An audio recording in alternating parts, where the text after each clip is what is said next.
What is going on YouTube? Today we're going to do a quick response to just-in-time prepping, and I just turned my laptop off, but let's just pretend the power just went out. So the power just went out. I have no idea what's going on. I guess the first thing I would do is turn on the radio. I would go down to my bug out bag, which is in my car. I would grab my little radio, turn on the FM radio, and see if I can find out what's going on. I might also look out the window, go. Now, of course, that's kind of the big trick with shit hits the fan is how do you know if the shit has hit the fan? Is it, if it's something obvious like a nuclear strike or an EMP, there's going to be like cars all on the freeway. In fact, I could very easily see if none of the cars on the freeway were going anywhere. But otherwise, I would have to turn on my FM radio. Now, granted, may or may not be picking up a lot on the FM, but I do have a few other bands on that radio. I also have a Baofeng radio, so I could at least probably pick up some of the scanners. I only have an analog. It's only an analog radio, so I can only pick up a few of the local LEOs.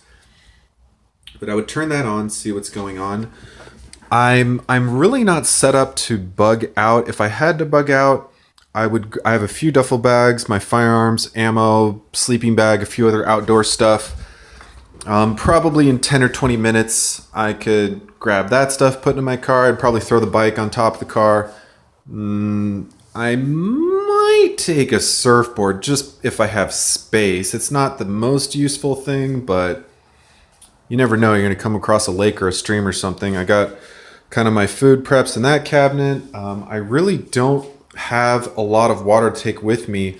Part of my water supply is right here. So this is part of my emergency water supply, the water heater. I do not have 30 gallons I could take with me. I have probably, in fact, 4 of my water bottles are empty right now, so that would be a really bad time for S to hit the fan right now. But I could at least, if I had to bug out, I could fill these from that. What else? I'd just grab a bunch, I'd empty that of recycle and throw a bunch of food in a bunch of bags. My tools are already in the car. Get the bike in the car. I'd have to leave most of the bug out boat. If I was going to bug out, I am not currently planning on bugging out. I don't have a great bug out location. If it was something like a tidal wave, see, there's very, very few reasons where I would realistically need to bug out of this apartment immediately. Fire might be one of them. Earthquake might be one of them. I have a soft story beneath me, so that would be a disaster. Fire, earthquake. I guess if we had, Red Dawn 2.0 and the Russians were landing, I would want to bug out. Maybe if there's like a volcanic eruption. But short of really, really unlikely things, I probably would not bug out. Even if it was a riot or something like that, we have a somewhat defensible property. We're kind of a U here. We're one building on one side, one building on the other. So, and the whole street actually only has 2 entrances, one on one side and one on the other. So potentially, if we were worried about civil unrest, we'd try to get a few cars on one end, get a few cars on the other end, kind of barricade off the whole street, and then come together. And I'd go talk to a bunch of my neighbors and say, hey, do you know what's going on? Have you been listening to the radio? And go from there. So bugging out, I'm going to spend 10, 20 minutes throwing a bunch of crap in my car. I'm not very well prepared to do that quickly. I do have a lot of my stuff in bags and duffel bags. I don't have everything in bags and duffel bags, so that would be a little bit of a headache. I probably would take the 3D printer with me, only because if society really did have something major go wrong with it, the ability to make things for other people, even until I run out of filament, would still be kind of cool. So it might pay for itself if I can. It's probably not a really great idea because I still have to power it, but I don't know, maybe. That's a good question. Would you take a 3D printer with you when you're bugging out? But so I would I would plan, just like my current plan is, to bug in and hope that it's nothing too crazy. Of course, the big challenge is, how do you know exactly what's going on? That's where the communication comes in, having the radio, having the scanner. At some point, I do need to get a digital scanner because I can listen to a lot more. I can listen to a lot more people with a digital scanner than I can an analog scanner. So the first thing I do to answer Justin Time's question is try to get an idea of what's going on by using my current communication methods. If I really can't figure out what's going on, I could potentially, I suppose, drive up to I have a local spot to scout that I can see basically 360 degrees all around Los Angeles. So that's kind of part of my plan to do that. If the power was off, I could ride my bike over there with my binoculars and my bug out bag and just go see what's going on and kind of make a decision from there as to whether or not I'm going to bug out or bug in. So that was kind of what to do first. And then he has 4 other questions. First one being, what is my long-term plan? Well, my long-term plan is get a job and buy some land in the country. But since I haven't got there yet, if shit hits the fan before I'm in the country, my long-term plan is just going to be hunker down. There's a pool up the street from me. I would start trying to make sure that the route to the pool is clear. It's just a few blocks away, so it's not that big of a deal.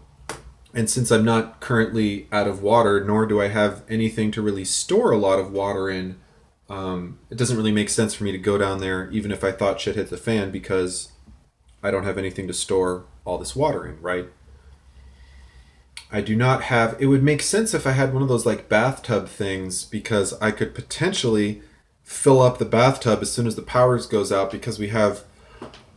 Oh, excuse me, we have water towers around here that will give us a little bit of pressure. So if I had one of those bathtub things, I would fill it up with water, and that would be a good plan. But basically, if society collapses, but I'm bugging in, well, it would really suck, obviously, because I'm 5 weeks away from graduating. So can I at least graduate before society collapses? That's all I want in this world, is just to finish this degree before the world comes to an end, please. So anyways, otherwise, I would try to probably make some friends with my neighbors. Let them know that if they need help, just let them know that I'm around. I really don't have a lot of food or water for them, but I have some skills. So just let them know that if they need help starting a fire, fixing something, purifying water, that I'm around, that I'm willing to help them. Now, this wouldn't be, it'd be basically no strings attached to start, right? I'm not going to go around soliciting, services at the beginning of shit hits the fan. But ultimately, my time will be more valuable as we get on to further long-term SHTF. So I would ultimately need to start bartering with the majority of my neighbors. Maybe if some of my neighbors really don't have anything and I can help them in a way that doesn't really cost me anything, that's not a big deal. But if we're talking about like, oh, I need a gallon of water, I just can't be giving away gallons of water, unless I have an infinite supply, and I don't. So that's my long-term plan. Just hunker down, try to get in, better touch with my community, barter my skills, whether it's handyman stuff, survival stuff, maybe barter some security skills.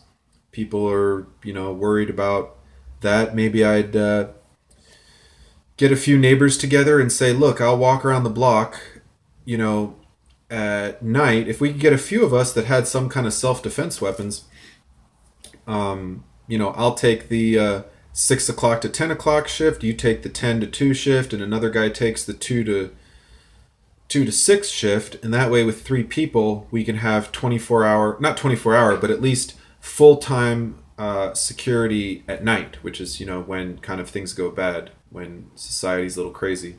Now, you might think, well, trying to provide security when it's dark outside is not really smart. You should just hunker down. But the thing is, if my neighbors start getting robbed and burglarized, that weakens our community. So it's much better for me to, at least that's my current opinion right now, is it's much better for us to kind of band together and sacrifice a small part of our own security to help keep the community a safer place in general. Because the stronger the community is, the better chance that we're going to get through everything. I think the second question was, what do you have for your long-term plan? Well, I don't have a lot of water. I don't have a lot of food. I could potentially hunt, local squirrels or raccoons or whatever, but that's not really going to last that long.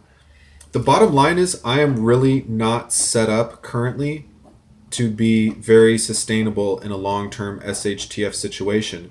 That's why I am working extremely hard to finish my degree. I'm working very hard to get a good job, and I'm working very hard to get into the country, because if I was in the country and I had a garden and some chickens and a little bit of wildlife near me, I would be in a lot better place, like if I had a stream.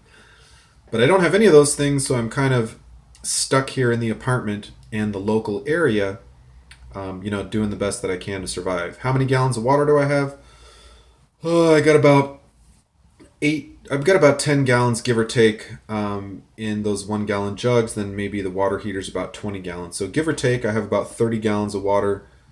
I'm relying potentially on the pool up the street for me, but of course the pool is chlorinated, so I need to distill that water. I don't know if the Sawyer filters chlorine or not. I don't think so. That's actually a really good question. I got to look that up right now. But that's kind of my plan. I don't have a lot of materials for long-term SHTF, but for a month, I think for a month I would be doing all right. I have enough food for a month, maybe a month and a half, maybe 2 months if I really stretched it. But since I'm thinking about moving, since I'm kind of underemployed, I'm really not trying to have like buckets and buckets and boxes and boxes and boxes of food right now, because I really don't have. I guess I do physically have the space, but I got to kind of be saving up for other things, like a suit for an interview, or airfare so I can fly to Arizona for an interview and stuff like that. Anyways, question number 4: why am I prepared? Well, I'm a little bit prepared, but not as prepared as I would like. I would like to get to 90 days of food and water. Food probably being a lot easier than the water, if only for storage reasons. I would like to get a little more power independent. Need to get some solar panel stuff set up. But I'm only partially prepared. I'm good for about 30 days, like I said. Between 30 to 60 days, I'm not really stressing too much. After 60 days, and obviously you don't want to wait until day 59 before you start thinking about what you're going to do, but after the first month, as I see my food stocks dwindling, as I'm, more stinky and dirty because I'm wearing more dirty clothes, I'm not really doing laundry, I'm not taking as many showers, I'm doing like little sponge bath showers with a washcloth or something. After a couple weeks, it's definitely going to start to be a concern to me. After 30 days, I am really, starting to get nervous about, is there enough water in the pool? Where am I going to get food? There's definitely not enough wildlife around here to eat. Bugging in long term in an apartment based on the supplies that I have is a really crappy situation. Just be perfectly honest, it's a really crappy situation. I am not remotely prepared to spend months and months and months or years and years bugging in my apartment. I'm not even close to being that prepared. But I'm working on it. I am working on it. I do have, I am trying to, get some training, keep my skills up. And so that's my VR to just-in-times prepping. I would try to bug in if I could. Otherwise, I guess I would have to bug out and sit in traffic all day, which I really don't think that's a great plan. In fact, if you had to bug out and you're in the middle of LA, I almost think it's a better plan to wait a couple weeks till everyone else is bugged out and failed, and then maybe you know, get on your bicycle, make a makeshift wagon or something, and then kind of go by bicycle. Because you could ride on the shoulder with a bicycle as much as you want, presuming it's not, you know, chock full of cars and such. But it's a lot easier to navigate streets that are full of cars with a bicycle than it is with a car, obviously. So that's my response. I think it was a really great question, just-in-time prepping. So let me know what you think, YouTube. And until next time, like, comment, subscribe, and keep prepping.